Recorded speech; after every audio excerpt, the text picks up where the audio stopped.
Do I put much stock on the political spectrum test things you can do on the internet to determine your ideology? They can be fairly accurate. I mean, ideologies are relatively rigid. I mean, they will mean different things in different countries. But generally, yeah, I would. I mean, the thing to understand about ideology is you're always going to have some things which are aligned to them and some which are very, very different. Like, in terms of personal freedoms, I am far more conservative. But in terms of power of the state, I'm more left-leaning. Like, there are certain things I think the state should have control over. And I'm definitely not conservative in those, like education, infrastructure, monopoly on violence, that's the police and the army, and health, welfare, health. Increase in stability. We are no longer in a disaster. We are now on very low stability. Let the construction of factories begin.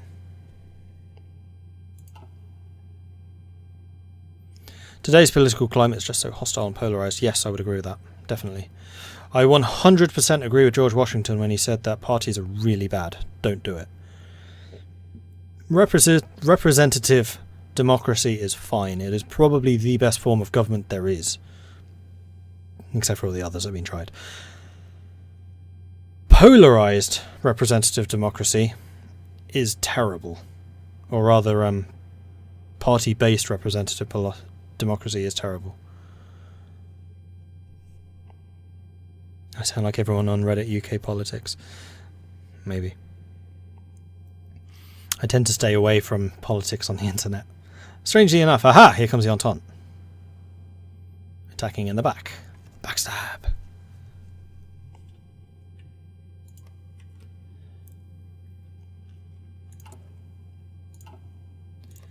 Right, CSA, how are you doing? Still building hundreds of thousands of billions of troops? Yeah, pretty much. Oh, you've lost Reed, though. You are now the Central Chamber Committee.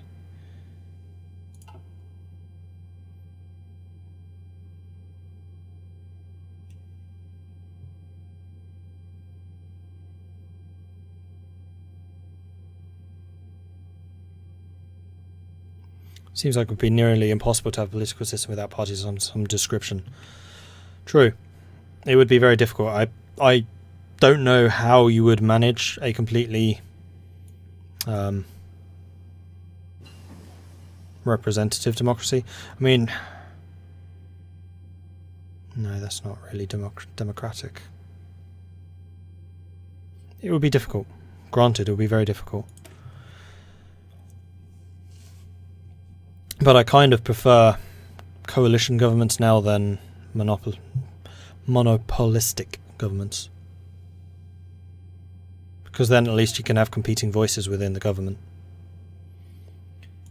I didn't used to believe that. I used to absolutely hate it when people spoke against what the government was trying to do. But criticism is a good thing.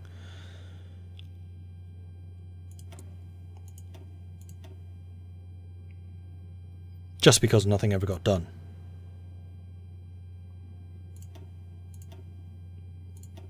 Been done. Artillery I'm not bothering with. Italy's declared war on the Socialist Republic. I would really like to help you, Socialist Republic. But I would struggle to get there. Did Nightbot die? No, I just dialed him back a bit.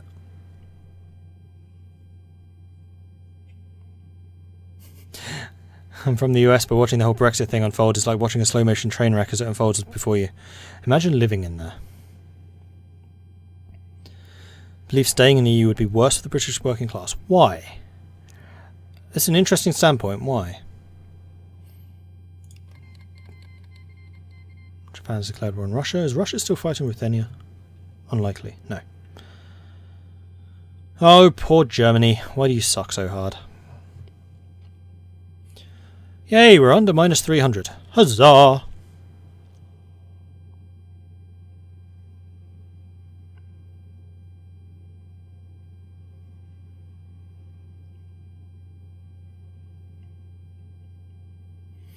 Hang on. You believe staying in the EU would be worse for the British class because they rely on companies not leaving somewhere else. Well, that's precisely what's happening because of Brexit. So the companies leaving is bad. And that's because of Brexit. because EU nations can't really trade outside the Union. That's not true. And actually, that is one area where Britain is being unbelievably short-sighted, is because when Britain is part of this, they are part of a 300 million person market. When Britain is this big, they're part of a 70 million person market. When you're this big, you can negotiate as a bloc. You are then able to compete with the 300 million population United States. You can then compete, kind of, with China and its trading bloc, with Africa, with South America, etc. When you're just this big, you're going to get the worst terms every single time because the other person has less to gain from favourable trading relations with you.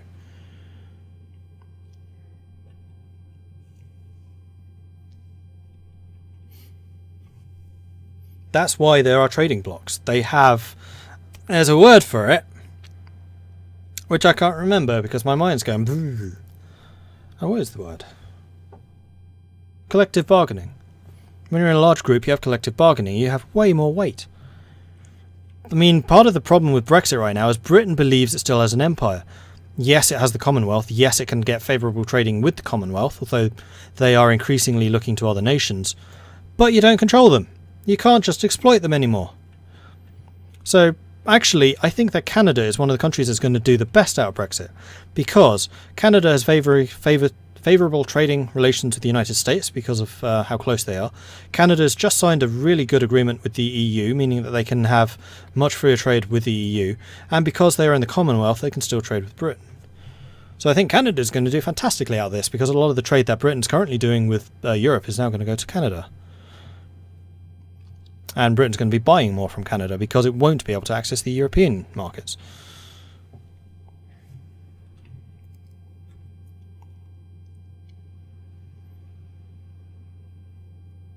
Actually, the empty road, that is a very good point. Britain has kept the EU from doing some really derpy stuff in the past.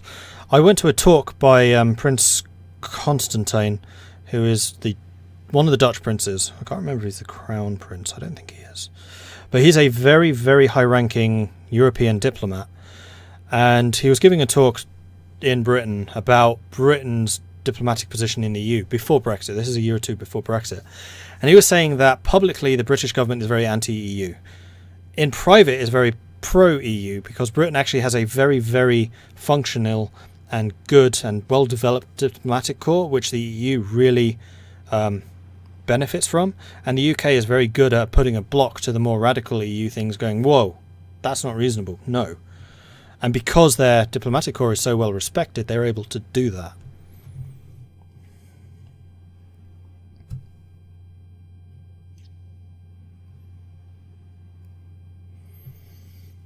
You think the EU is doomed unless they become a fiscal union, which given the history of the countries involved is unlikely. It happened to an extent. I mean, some of my friends, some of the Brexiteers, are absolutely convinced that the EU will fall. I don't agree with them. I do agree with you that closer integration is required, though. That's not going to be without its pains, granted.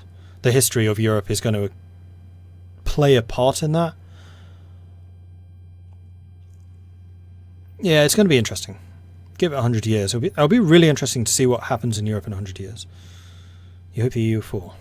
I disagree with you. That would be catastrophic for Europe. Part of the reason there's been no wars in Europe is because of the EU. Europe was an absolute bloodbath before then. Alright, we have fighters. Let's get fighters too, because it's 1940 and we absolutely should. And we can deploy some stuff. Yay! Shooty shooty bang bangs. We're going to deploy you here. And I want just the one of you. Likewise, just one of you. Deploy. Boom. Start training. And actually, speaking of training, I should totally check to see if there is anyone that needs training. Thought so.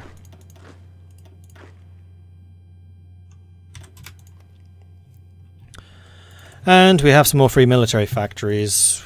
We're not going to start building fighter ones because we're researching twos. SP artillery we probably have enough of. Light tanks we probably have enough of. Support equipment we're going to be short on. Let's get some more of that, especially as I want to increase the number of support companies we have currently in the field. In particular, I want field hospitals. Now that we're training, we'll be generating army experience again. That's a good thing. Improved computing machine. Excellent. Let's get some more encryption.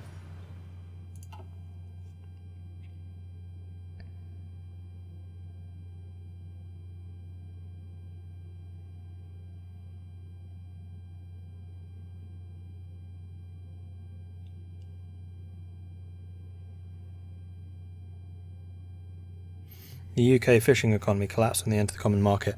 I would agree that is one area where Britain will probably benefit its fishing rights.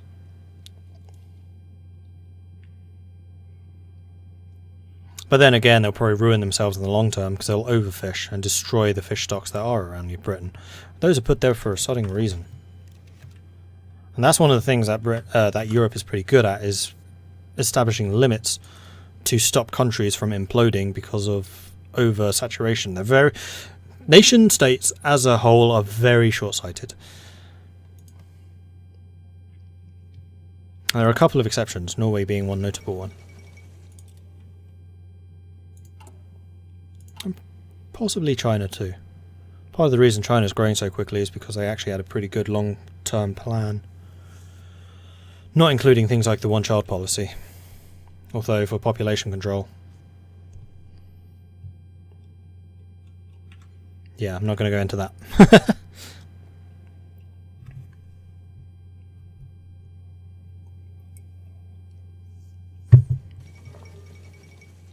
Oh, I really wanted to save you, but oh well. Alright, I think we're almost at a stage where we can join a war. Oh man, their army's just exploded. But my industry will start growing very quickly now, because I've laid the foundations for a pretty big industrial growth. And we have the resources to pull it off. Austria did join the fight, yeah.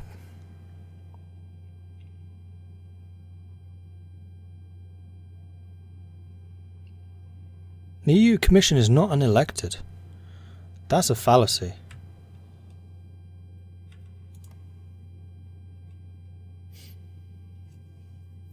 And that was one of the arguments that was often put forth in Britain. It's not unelected.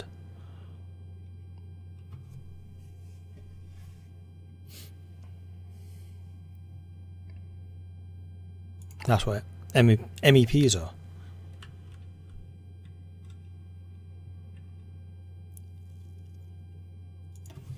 Alright, we need to put the tanks, say, there. We want just the one. Boom. Tanks, start training. You guys can rejoin the shooty shooty bang bang. We have a plan, we're going to kill everything. Team. Team hell yeah. And we've got support weapons. Let's get improved infantry equipment. Oh, I should have saved that because it's going to be 41. We could have got the upgraded industrial 41 stuff. Oh well. But the really nice thing is we're going to have light tanks. We can do a fair amount of damage with that. Because something I discovered in the multiplayer game is that light tanks are actually really strong until 42. Because there is no infantry unit unless they have tanks themselves or they have anti-tank units, which are relatively rare. Regular infantry units can't hit them, so they get the armor bonus until the infantry units start getting equipped with these. So early on, light tanks are actually pretty decent.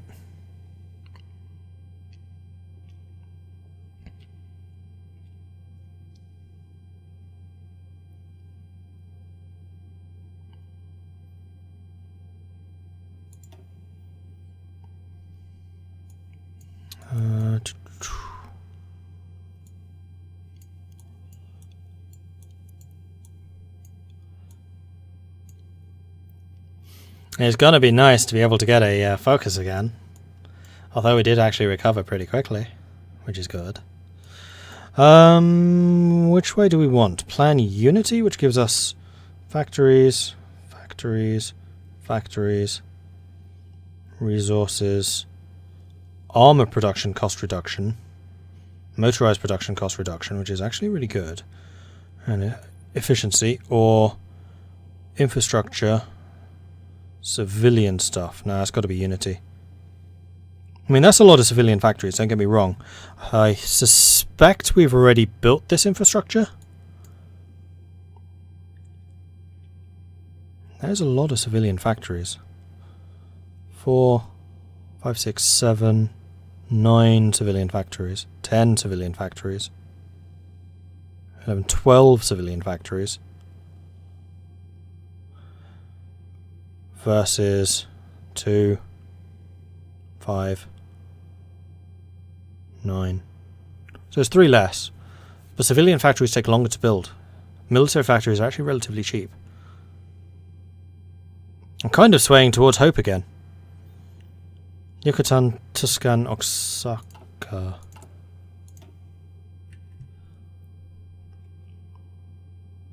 Yucatan? Oaxaca. Okay, we haven't actually built infrastructure in these yet. And the other one, which I'm not now seeing. Okay, we are actually going to go hope. Tuscan. Where's Tuscan? Could have sworn it was over here.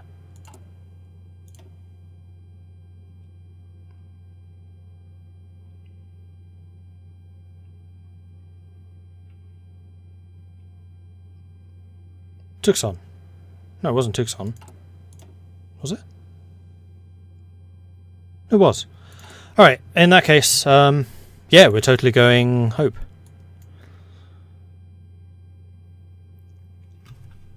I want to get more manpower first, then we'll start getting the focuses.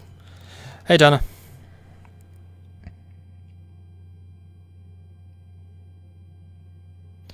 Increase in stability. We are now average. Let the industrialization begin.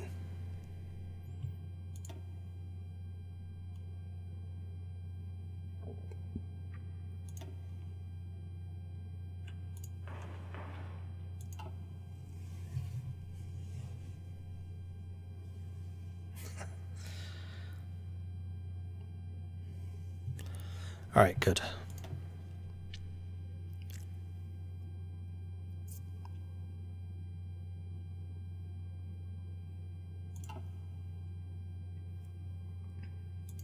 CSA, you better start quivering, man. We're coming for you. Coming for you.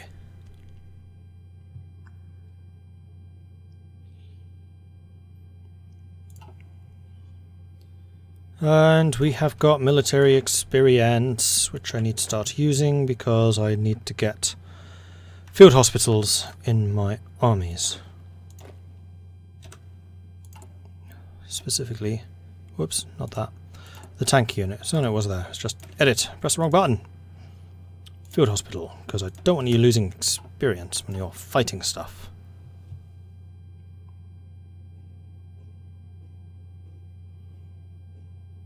Oh, they are starting to add AT. They have got quite a lot of AT. So my light tanks are not going to fare nearly as well as I'd hoped. They've gone for regular AT. That is disappointing. Not much I can do about it though. Where am I from? The UK? I live in the UK. I'm actually Dutch.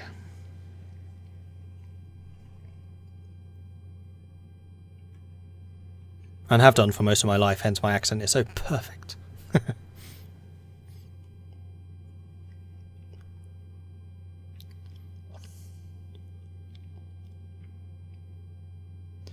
I'm getting excited. Another one that I'd quite like to get is the industrial company, so we can get military and civilian factories built more quickly. Although honestly, we do have a really good political power gain. Even while we're getting focuses, it'll be 0.78 rather than 1.78, but still. Mongolia's gone. We finally justified our war against the CSA. I'm going to wait until we have the manpower before actually just declaring it. And it is now 41, so let's start getting some of these. And I'd also like to know when this fades. It's not going to tell me though. Sometimes it's like a few days, sometimes it's a few years. It's weird. Moving to Sweden when you're older. I would have assumed that you were Swedish, going by your name. Sferiga Europa. But Sweden is one of the three countries I wouldn't mind moving to. The Netherlands capitulated. Who was the Netherlands with? Entente.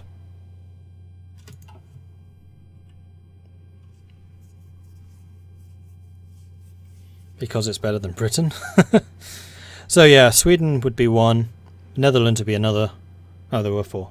Sweden, Netherlands, Germany, or the US. East Coast. I've heard some good things about Denmark. A lot of people, when we're talking about where would you want to live, do say Denmark. Norway's too expensive.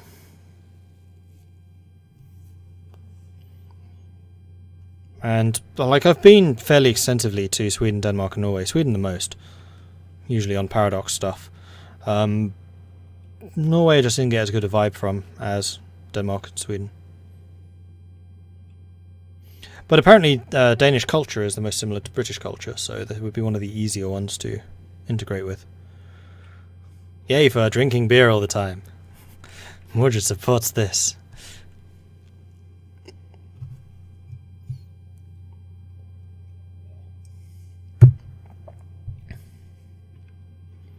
Everyone should want to move to Ireland, it's a no-brainer. Ireland could be cool too. I mean, if I stayed within the UK, I'm not going to say that Ireland's part of the UK because I know it's not. I would actually move to Scotland, probably. I like Scotland. And the Scottish Assembly, for what powers it has, seems to just do a much better job than the British one. Going to Mongolia and becoming Khan doesn't sound like such a bad idea. The British even stole the melody of their anthem from the Danes. Baratia finally declared war on the Dominion. Yeah, the Entente are starting to struggle a bit. And Germany and Austria look like they are fighting back. Probably because of this mess. Italy's in the war on the Entente side. Hold on. This is a revolution. They are! Oh, Commune of France might be in trouble here. Attacked here, attacked here, attacked here. Phalanstere's help arrives. The Port of Phalanstere International Programme, our comrades in Paris and London, have just delivered us much needed help. Industrial machines, mining equipment, weapons, ammunition, and more. All of this is being unloaded in our ports and airports and being implemented across the country.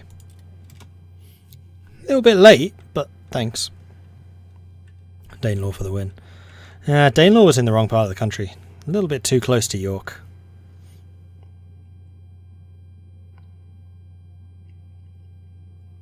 Lol, narrowly avoided opening that dangerous can of worms. I am perfectly aware that Ireland is not part of the UK.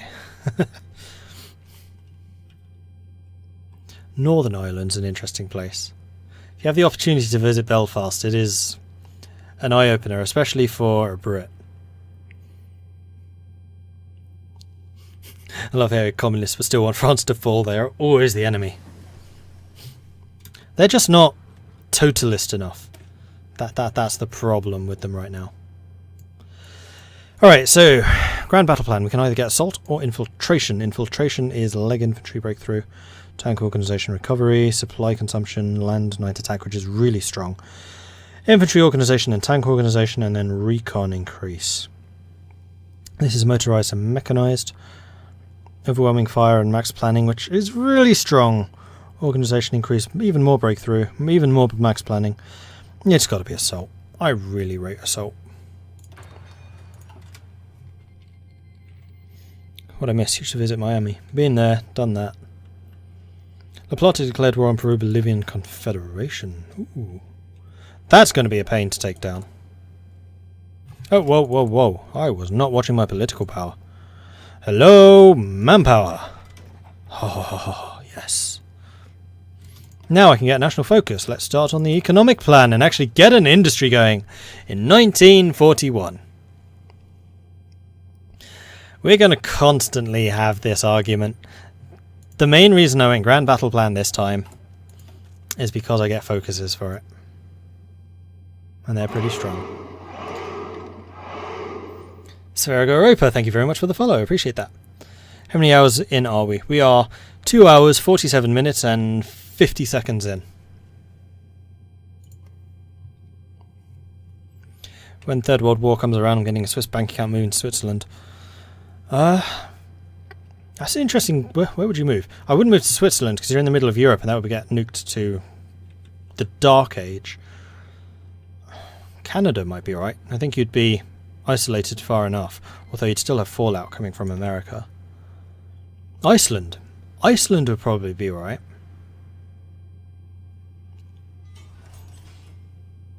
South America, maybe? South Africa?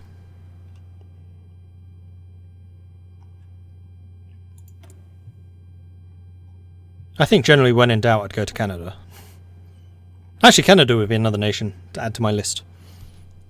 Probably slightly ahead of the US. Harder for me to get to though because I'm not a Canadian, but I am an American. Alright, so what do we want to build? Did we ever get fighters too? No.